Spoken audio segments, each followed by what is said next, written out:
أشهد أن لا إله إلا الله وحده لا شريك له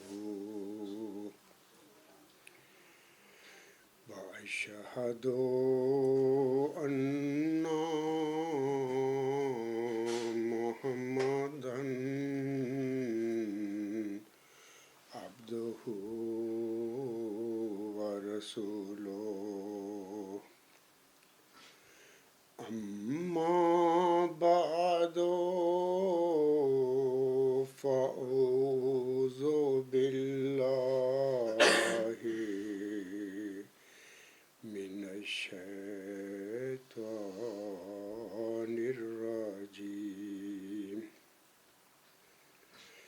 بسم الله الرحمن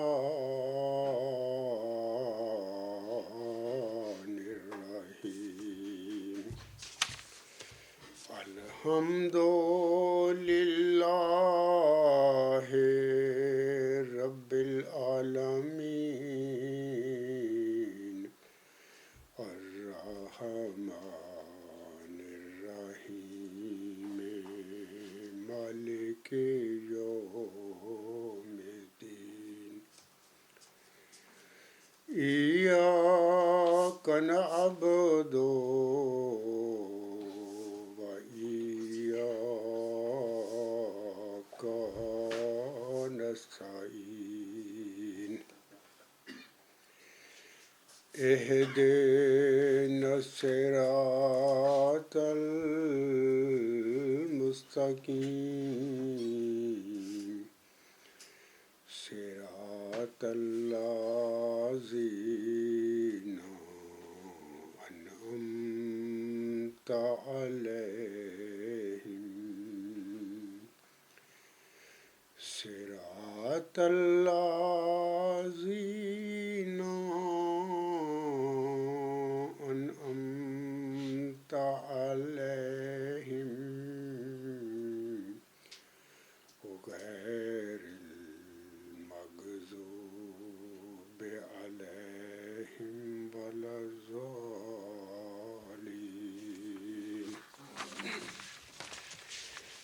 آج مورخہ 27 مئی 2026 عیسوی جو سن ہے اس کی یہ تاریخ ہے، اور سن ہجری 10 ذوالحجہ 1447 ہجری کا دن ہماری عید الاضحیٰ کا دن ہے۔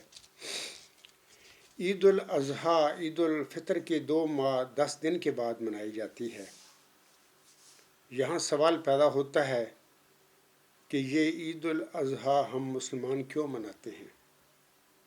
تو جواباً گزارش ہے کہ آج سے قریباً 4000 سال پہلے دنیا میں ایک ایسا برگزیدہ روحانی وجود گزرا ہے کہ وہ اللہ تعالیٰ کی رضا پانے کے لیے بہت ساری سخت آزمائشوں میں سے گزرا، اور اس نے اللہ تعالیٰ کی رضا کی خاطر بہت ساری قربانیاں دیں۔ جب وہ ان آزمائشوں اور قربانیوں میں کامیابیوں کے ساتھ گزر گیا تو اللہ تعالیٰ نے اسے مخاطب کر کے اس طرح فرمایا، وَإِذِ ابْتَلَىٰ إِبْرَاهِيمَ رَبُّهُ بِكَلِمَاتٍ فَأَتَمَّهُنَّ قَالَ إِنِّي جَاعِلُكَ لِلنَّاسِ إِمَامًا قَالَ وَمِنْ ذُرِّيَّتِي قَالَ لَا يَنَالُ عَهْدِ الظَّالِمِينَ۔ اور جب ابراہیم کو اس کے رب نے بعض کلمات کے ذریعے آزمایا اور اس نے انہیں پورا کر دکھایا، فرمایا، یعنی اللہ تعالیٰ نے فرمایا، میں تجھے لوگوں کا امام بنانے والا ہوں۔ اس نے کہا یعنی حضرت ابراہیم علیہ السلام نے عرض کیا اور میری ذریت میں سے بھی۔ اللہ تعالیٰ نے فرمایا میرا وعدہ ظالموں سے متعلق نہیں ہوگا۔ یہ جو آیت کریمہ بھی میں نے پڑھی ہے سورۃ البقرہ آیت نمبر 125 ہے۔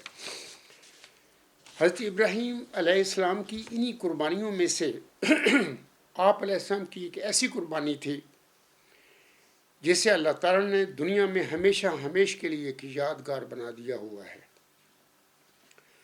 ہم مسلمان یہ جو عید الاضحیٰ مناتے ہیں، یہ عید ہم حضرت ابراہیم علیہ السلام کی اسی یادگار قربانی کی یاد میں مناتے ہیں۔ حضرت ابراہیم علیہ السلام کی پہلی شادی حضرت سارہ سے ہوئی تھی، لیکن ان سے آپ علیہ السلام کی کوئی اولاد نہ ہوئی۔ بعد ازاں جب آپ علیہ السلام مصر تشریف لے گئے تو وہاں فرعون مصر آپ علیہ السلام سے بہت متاثر ہوئے، تو اس فرعون نے عقیدت میں اپنی بیٹی ہاجرہ آپ علیہ السلام کو عنایت کر دی۔ جیسا کہ ابھی خاکسار نے بتایا ہے کہ حضرت سارہ بانجھ تھی اور ان سے کوئی اولاد نہیں تھی۔ مصر سے واپسی کے 10 سال بعد پھر حضرت سارہ کے کہنے پر حضرت ابراہیم علیہ السلام نے حضرت ہاجرہ سے عقد کر لیا، اور اگلے ہی سال حضرت ہاجرہ کے بطن سے وہ مبشر حلیم یعنی جس کی اللہ تعالیٰ نے حضرت ابراہیم علیہ السلام کو پہلے سے بشارت دی ہوئی تھی پیدا ہو گیا۔ اس حلیم غلام کا نام اسماعیل رکھا گیا، جس کے معنی ہیں اللہ کا سننا۔ اور پھر یہی حلیم غلام جب 8-10 برس کا ہوا تو اللہ تعالیٰ نے اپنے برگزیدہ بندے حضرت ابراہیم علیہ السلام کو ایک خواب میں اپنے اس حلیم غلام کو ذبح کرنے کا حکم دے دیا۔ یہ بہت بڑی قربانی تھی۔ بڑھاپے میں ملے گئے اپنے ایک ہی لخت جگر کو اللہ تعالیٰ کی راہ میں ذبح کرنے کے لیے تیار ہو جانا کسی عام انسان کے بس کی بات نہیں ہے۔ اس قسم کی آزمائش سے صرف اللہ تعالیٰ کا کوئی عظیم و شان پیغمبر ہی سرخرو ہو سکتا ہے۔ جیسا کہ اللہ تعالیٰ سورۃ صافات میں فرماتا ہے، یہ سورۃ صافات کی آیات 100 سے 154 تک میں اب پڑھوں گا سامعین کے آگے۔ وَقَالَ إِنِّي ذَاهِبٌ إِلَىٰ رَبِّي سَيَهْدِينِ رَبِّ هَبْ لِي مِنَ الصَّالِحِينَ فَبَشَّرْنَاهُ بِغُلَامٍ حليم فلما بلغ معه السعي قال يا بني إني أرى في المنام أني أذبحك فانظر ماذا ترى قال يا أبت افعل ما تؤمر ستجدني إن شاء الله من الصابرين فلما أسلما وتله للجبين وناديناه أن يا إبراهيم قد صدقت الرؤيا إنا كذلك نجزي المحسنين إِنَّا هَذَا لَهُوَ الْبَلَاءُ الْمُبِينُ وَفَدَيْنَاهُ بِذِبْحٍ عَظِيمٍ وَتَرَكْنَا عَلَيْهِ فِي الْآخِرِينَ سلام علی ابراہیم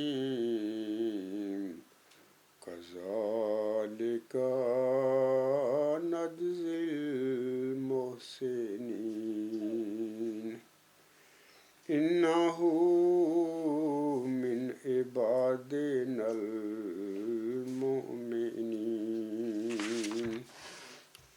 یہ صورت صافات کی آیت نمبر 100 سے 112 تک میں نے ابھی تلاوت کی ہیں۔ ان آیات کریمہ میں اللہ تعالیٰ فرماتا ہے اور اس نے کہا میں یقیناً اپنے رب کی طرف جانے والا ہوں، یعنی حضرت ابراہیم صاحب نے کہا اپنی قوم سے میں یقیناً اپنے رب کی طرف جانے والا ہوں، وہ ضرور میری رہنمائی کرے گا۔ اے میرے رب مجھے صالحین میں سے وارث عطا کر۔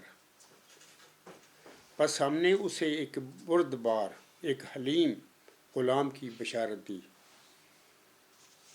بس جب وہ اس کے ساتھ دوڑنے پھرنے کی عمر کو پہنچا اس نے کہا، یعنی حضرت ابراہیم علیہ السلام نے کہا اے میرے پیارے بیٹے یقیناً میں سوتے میں دیکھا کرتا ہوں کہ میں تجھے ذبح کر رہا ہوں، پس غور کر تیری کیا رائے ہے۔ اس نے کہا، یعنی بیٹے نے کہا اے میرے باپ وہی کر جو تجھے حکم دیا جاتا ہے، یقیناً اگر اللہ چاہے گا تو مجھے صبر کرنے والوں میں سے پائے گا۔ پس جب وہ دونوں رضامند ہو گئے اور اس نے یعنی حضرت ابراہیم علیہ السلام نے اپنے بیٹے کو پیشانی کے بل لٹا دیا، تب ہم نے اسے پکارا، یعنی اللہ تعالیٰ نے حضرت ابراہیم علیہ السلام کو پکار کر کہا کہ اے ابراہیم یقیناً تو اپنی رویا پوری کر چکا ہے، یقیناً اسی طرح ہم نیکی کرنے والوں کو جزا دیا کرتے ہیں۔ یقیناً یہ ایک بہت کھلی آزمائش تھی اور ہم نے ایک ذبح عظیم کے بدلے اسے بچا لیا، اور ہم نے بعد میں آنے والوں میں اس کا ذکر خیر باقی رکھا۔ ابراہیم علیہ السلام پر سلام ہو، اسی طرح ہم نیکی کرنے والوں کو جزا دیا کرتے ہیں، یقیناً وہ ہمارے مومن بندوں میں سے تھا۔ عید الاضحیٰ سے ہمیں یہ پیغام ملتا ہے سامعین کرام کہ دمبوں اور بکروں کی قربانیوں کی بجائے ہم اپنے نفس پر چھری پھیر دیں، اپنے نفس کو قربان کریں۔ جانوروں کی قربانیاں تو صرف علامتی قربانیاں ہیں، اصل قربانی یہ ہے کہ انسان اپنے نفس اور اپنی انا پر اللہ تعالیٰ کی رضا کو ترجیح دیتے ہوئے اپنے نفس اور اپنی انا کو قربان کر دے۔ یہی قربانی دراصل حقیقی قربانی ہے، اور عید الاضحیٰ بھی ہمیں یہی سبق دیتی ہے کہ اللہ تعالیٰ کی رضا کی خاطر ہم اپنی نفسانی خواہشوں کو قربان کر دیں، جیسا کہ خاتم الانبیاء حضرت محمد مصطفیٰ احمد مجتبیٰ صلی اللہ علیہ وآلہ وسلم فرماتے ہیں قل ان صلاتی ونسکی ومحیای ومماتی للہ رب العالمین۔ تو کہہ دے کہ میری عبادت اور میری قربانیاں اور میرا جینا اور میرا مرنا اللہ ہی کے لیے ہے جو تمام جہانوں کا رب ہے۔ سامعین کرام، اپنے اندر کے جانور یعنی نفس ہمارا کو قربان کرنا ہی دراصل ایک متقی اور ایک مومن کی عید الاضحیٰ اور عید قربان ہے۔ ایسی عید منانا دراصل ایک موت ہوتی ہے۔ اللہ تعالیٰ کرے کہ ہر مسلمان ایسی عید الاضحیٰ منانے کی توفیق پائے۔ سامعین کرام، قربانی فقط جانور کے گلے پر چھری پھیرنے کا نام نہیں، بلکہ قربانی کا اعلیٰ یہ معیار ہے کہ ہم اپنے باپ حضرت ابراہیم علیہ السلام اور آپ کی دعا کے نتیجہ اور نبیوں کے سردار حضرت خاتم الانبیاء احمد مجتبیٰ محمد مصطفیٰ صلی اللہ علیہ وآلہ وسلم کہ اسوہ حسنہ کی پیروی اختیار کریں۔ اللہ تعالیٰ ہم سے اپنی رضا کے بدلے ہماری موت چاہتا ہے۔ موت سے مراد ہے کہ ہم اللہ تعالیٰ کے احکامات کے آگے سر تسلیم خم کر لیں۔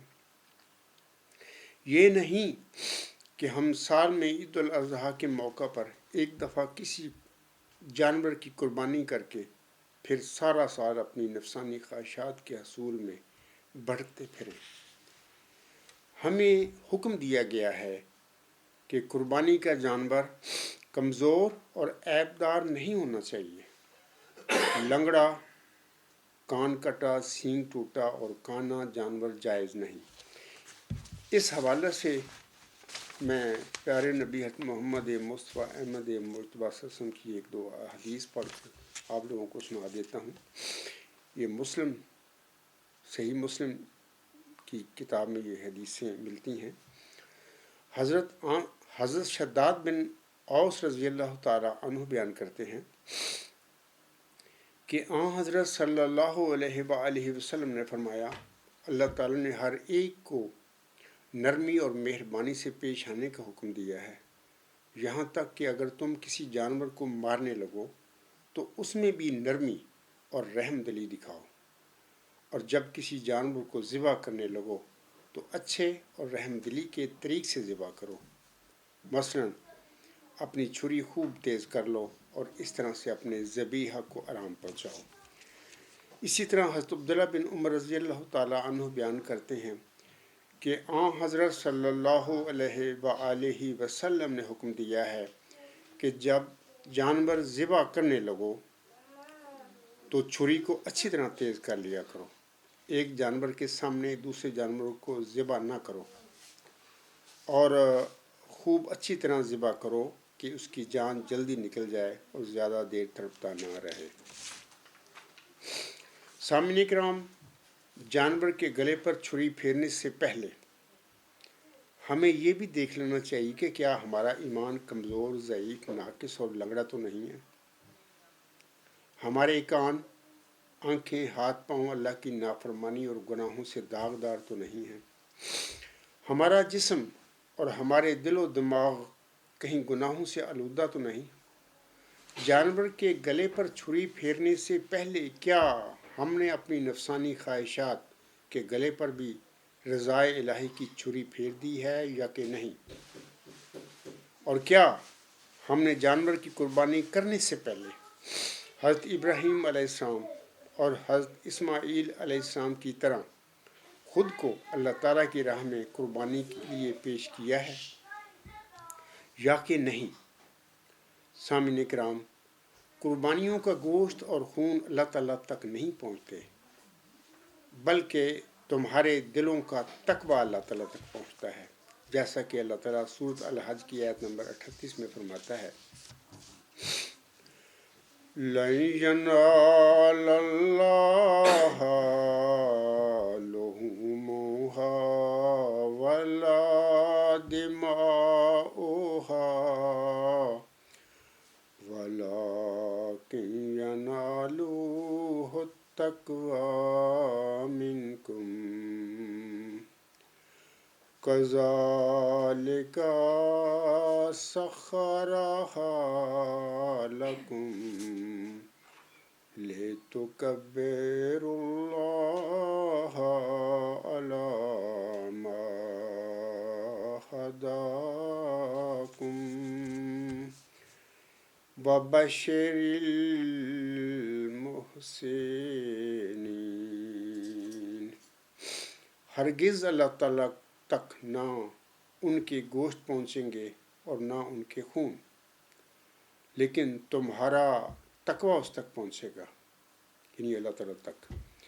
اسی طرح اس نے تمہارے لیے انہیں مسخر کر دیا ہے، یعنی جانوروں کو اللہ تعالیٰ نے انسانوں کے لیے مسخر کر دیا ہوا ہے تاکہ تم اللہ کی بڑائی بیان کرو، اس بنا پر کہ جو اس نے تمہیں ہدایت عطا کی اور احسان کرنے والوں کو خوشخبری دے دے۔ اے میرے مسلمان بھائیوں، اگر تو مذکورہ سوالوں کا جواب اسبات میں ہے تو پھر ہم جانور کے گلے پر چھری پھیرنے کا حق رکھتے ہیں، اور ہماری قربانی بھی ضرور اللہ تعالیٰ کے حضور قبول کی جائے گی۔ ہمیں یاد رکھنا چاہیے کہ جانور کی قربانی سے پہلے ہمیں اپنے نفس اور اپنی انا پر چھری چلانی ہوگی۔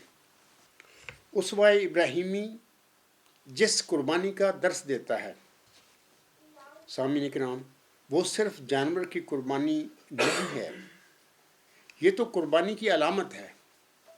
اصل قربانی تو پورے وجود کی قربانی ہے، جس میں جان و مال، خواہش و مفادات، وقت و جذبات اور تعلقات کی قربانی شامل ہے۔ خود غرضی، نفس پرستی، حرص و طمع، تن آسانی، حسد و منافقت، احساس کمتری، کم ظرفی، بزدلی، کینہ پروری اور دل آزاری، یہ سارے امراض جو معاشرہ اور سماج میں پھیلے نظر آتے ہیں، یہ اسی مفاد پرستی کے نتائج ہیں۔ اگر یہ جراثیم نکل جائیں تو ہماری اخلاقی، سماجی، سیاسی، معاشرتی اور ذہنی صحت بھی بحال ہو جائے گی، ورنہ ہم صرف ایک جانور ذبح کر کے اللہ تعالیٰ کے حضور کیسے سرخ رو ہو سکتے ہیں؟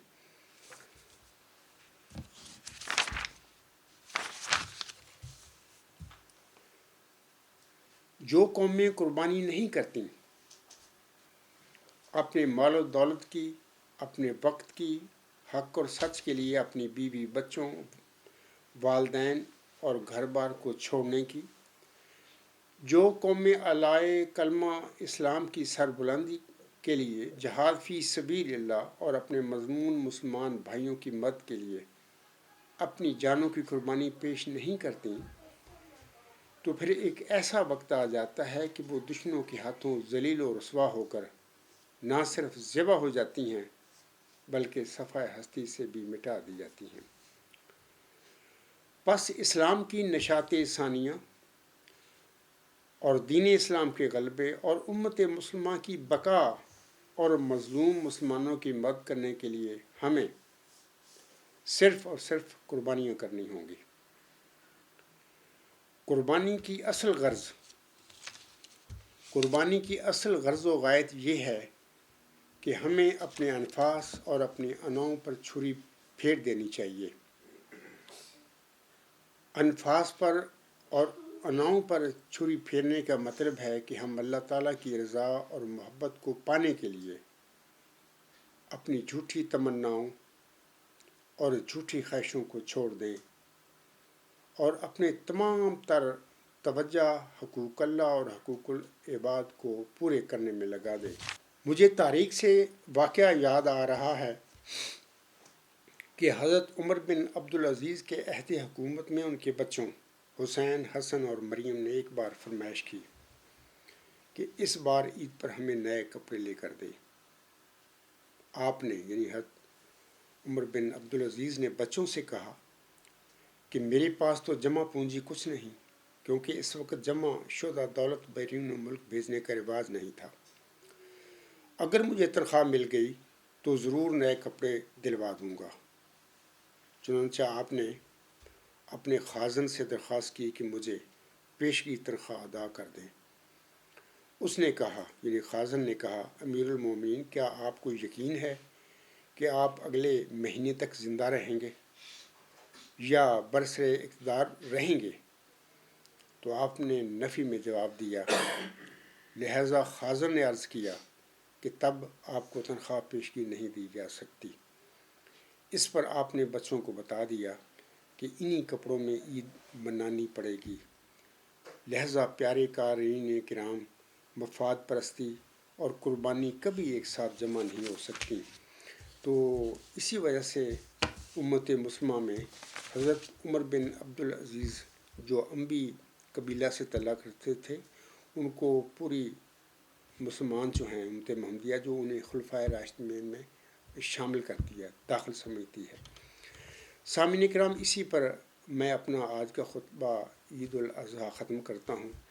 وما علینا الا البلاغ وآخر الدعوانا ان الحمد للہ رب العالمین۔ اولم وآخرم وظاہرم وباطنن ہوا مولانا نعم المولا و نعم النصیر و نعم الوکیل۔ خطبہ ثانیہ کے بعد ہم سب اجتماعی دعا کریں گے اور اپنی دعا میں جماعت احمدیہ کے علاوہ پورے عالم اسلام کے ساتھ ساتھ اپنے کشمیری، شام، ایران کے مسلمان بھائیوں اور مشرق وسطیٰ کے دیگر ممالک کے لیے بھی دعا کریں گے، یعنی مسلمانوں کے لیے بھی دعا کریں گے کہ اللہ تعالیٰ ان سب کی مدد فرمائے اور انہیں ظالموں کے ظلم سے نجات بخشے، آمین۔ امت محمدیہ آج جس ذلت اور پستی میں ڈوبی ہوئی ہے، اللہ تعالیٰ اس امت مرحومہ پر رحم فرمائے، اسے اس ذلت اور محکومی سے نجات بخشے۔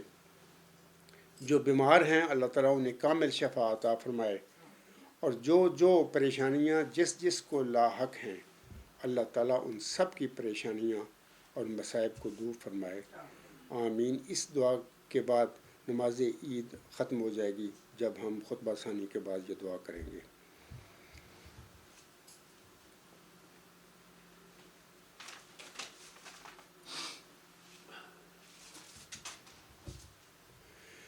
الحمد للہ نحمدہ ونستعینہ ونستغفرہ ونؤمن بہ ونتوکل علیہ ونعوذ باللہ من شرور انفسنا ومن سیئات اعمالنا، من یہدہ اللہ فلا مضل لہ ومن یضللہ فلا ہادی لہ، ونشہد ان لا الہ الا اللہ ونشہد ان محمدا عبدہ ورسولہ۔ عباد اللہ رحمکم اللہ، ان اللہ یأمر بالعدل والاحسان وایتاء ذی القربی وینہی عن الفحشاء والمنکر والبغی یعظکم لعلکم تذکرون۔ اذکروا اللہ یذکرکم وادعوہ یستجب لکم ولذکر اللہ اکبر۔ آئیں میرے ساتھ سب مل کر اجتماعی دعا کر لیں ہیں، اس کے بعد ہماری پھر نماز عید الاضحیٰ ختم ہو جائے گی۔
آمین ثم آمین۔ آخر میں خاکسار اور میرے تمام ساتھیوں کی طرف سے دنیا کے سب مسلمان بھائیوں کو عید الاضحیٰ کی دلی مبارکباد قبول ہو، آمین۔